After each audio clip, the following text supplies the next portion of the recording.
So in Roswell, we did a educational tour and a close-up look at a P-51 Mustang for the Plane Crazy Life channel, and it's on that channel, but also we're going to put it on here right now. So let's have a close look at a Mustang. Oh yeah, it's just like getting into my L-29. In the aerial battleground of World War II, one aircraft was destined to become the quintessential dogfighter of its era. A lot of visibility, but I bet she's a handful to taxi. It'll be a whole other thing fighting in it though. It was the P-51 Mustang. Excellent. First time in a Mustang. A stunning combination of speed, combat range and firepower. P-51. Come and take a tour with us of the crazy P-51. Buckle up. Buckle up.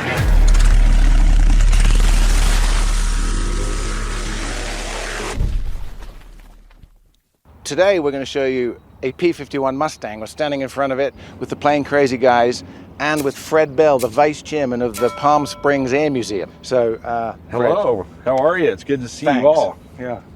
So, Mike, you probably know more about these than anybody. Well, this was a real game changer. This airplane was a huge technological leap forward during the war.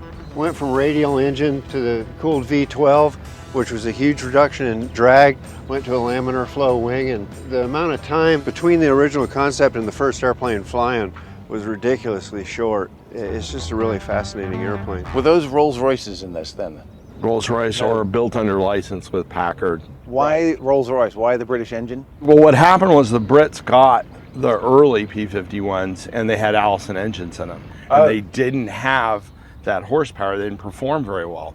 So the Brits were really the ones that took the Merlin and put it in the airplane, and that just changed the performance completely. And then the Americans went, aha, now we've got, we really need that.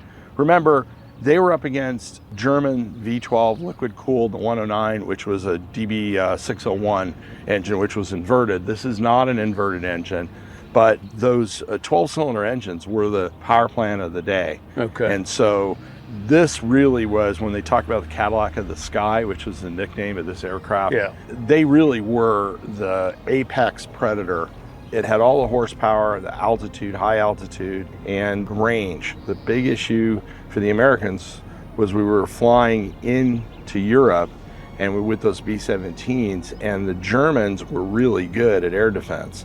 They'd have to fight their way in, and the B-17 is called the Flying Fortress, but the concept didn't work, strategic bombing. They realized they had to have fighters. The laminar wing, clearly, the power plant, 2,000 horsepower, high altitude aircraft. Supercharged. 2 superchargers, could get up high and could really take the Germans on. This airplane taking on the Germans right, on their home turf was really the game changer. Did this have the range to go all the way out with the bombers and all the way back? It did. And Goring, Hermann Goring, who was the head of the Luftwaffe, the German Air Force, supposedly saw the contrails of fighters above Berlin.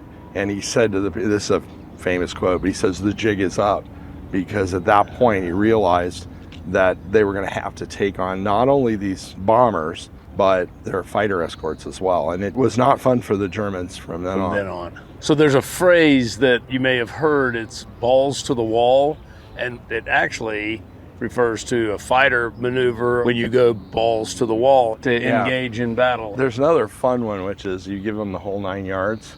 Yeah, and the whole 9 yards is the ammunition belt. It used to be 9 yards. That's how they would measure it. 27 feet of linked 50 caliber ammo.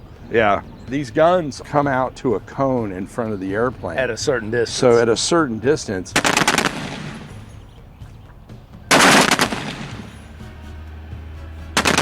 because the idea was you want to get him in that sweet spot, and you hit him with all 6 guns, there's nothing left. The airplane will be just ripped apart. Some guys liked every 3rd bullet being a tracer. And if you watch that old gun camera footage, you can see them falling off.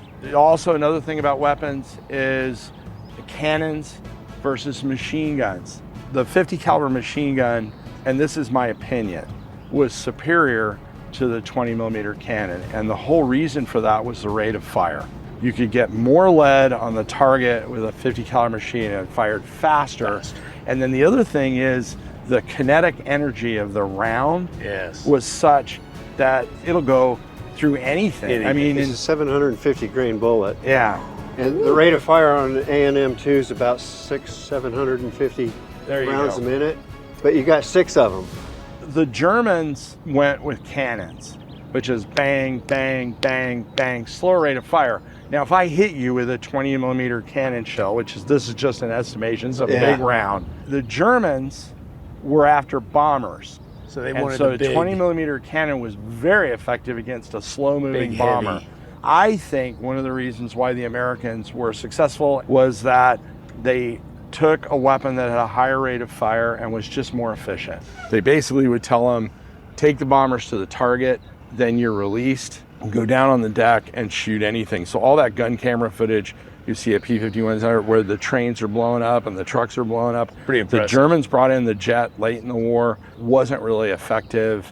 And then what ended up happening was the guys in the P-51s would wait for the Germans to run out of gas, and they'd loiter around the airfield, and then German would come in to land. And they'd shoot him. And they'd shoot him down. And the Germans figured this out. So the flak, right, the AAA, anti-aircraft artillery, around some of these bases was just horrendous.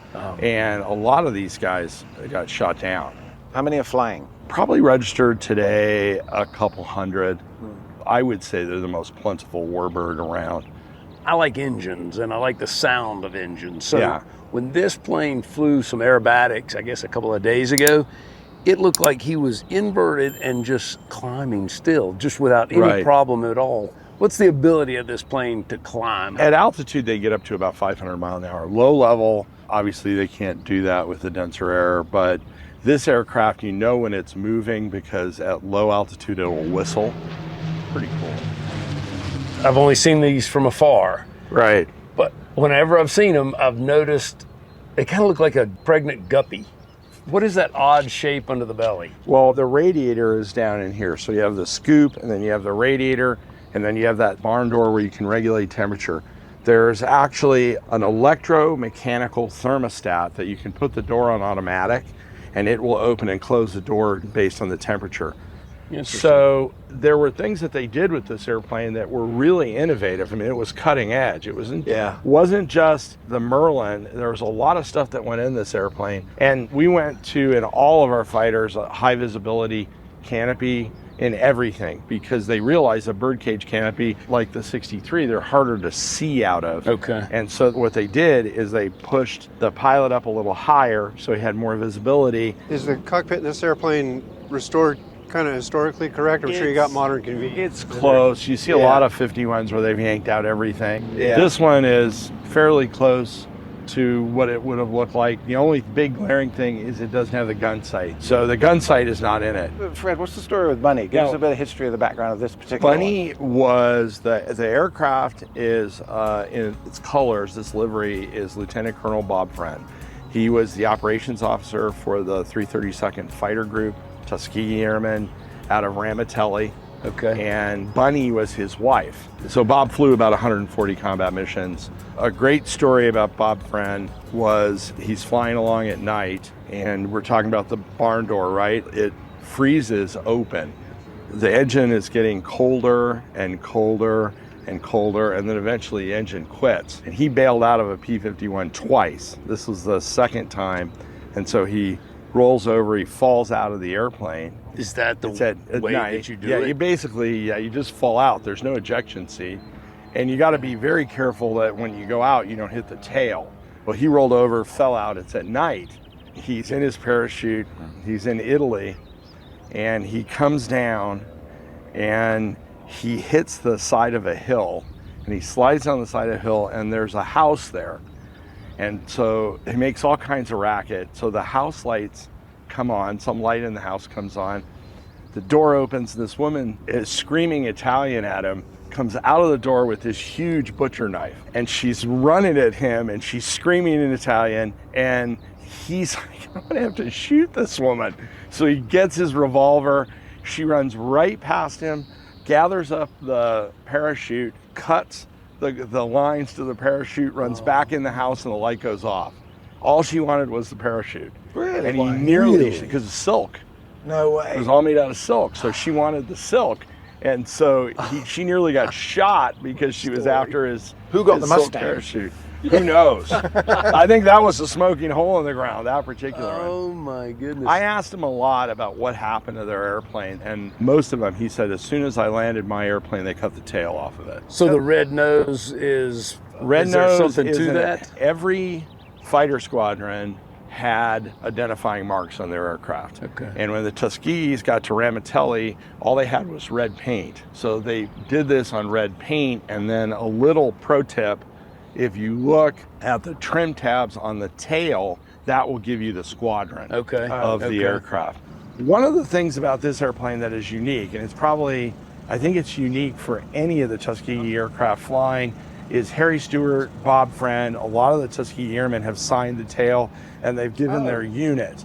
The other thing about this is this airplane went to Joint Base Andrews about 3 years ago, and the chairman of the Joint Chiefs of Staff at that time signed the tail. Fred, for me, being really uneducated, that was awesome. Well, thank you, and I gonna really appreciate you enjoy guys that. being here. I appreciate it very much. And I'm going to come see your Palm Springs Air Museum You need as to. soon as I get the chance. 75 airplanes on 17 acres. We'd love to have you. That'd be fantastic. Thank you. Thanks for spending the time. My pleasure. Palm Springs Air Museum. And don't forget, buckle up. Buckle up.